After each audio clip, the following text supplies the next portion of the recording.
ఆడపిల్లకి పుట్టిల్లు ఎప్పటికీ పుట్టిల్లులా ఉండాలంటే తోడబుట్టినవాడు మంచివాడై ఉండాలి.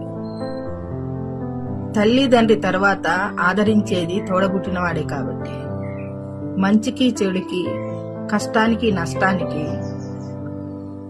తన ఉన్నంతలో ఇంటికి పిలిచి మంచిగా మాట్లాడి కడుపు నిండా అన్నం పెట్టి తనకు తోసిన విధంగా తోడబుట్టిన వాళ్ళని ఆదుకునేవాడే నిజమైన తోడబుట్టినవాడు. అలాంటి తోడబుట్టినవాడు ఉంటే ఆడపిల్లకి ఎప్పటికీ అది పుట్టిల్లే అవుతుంది.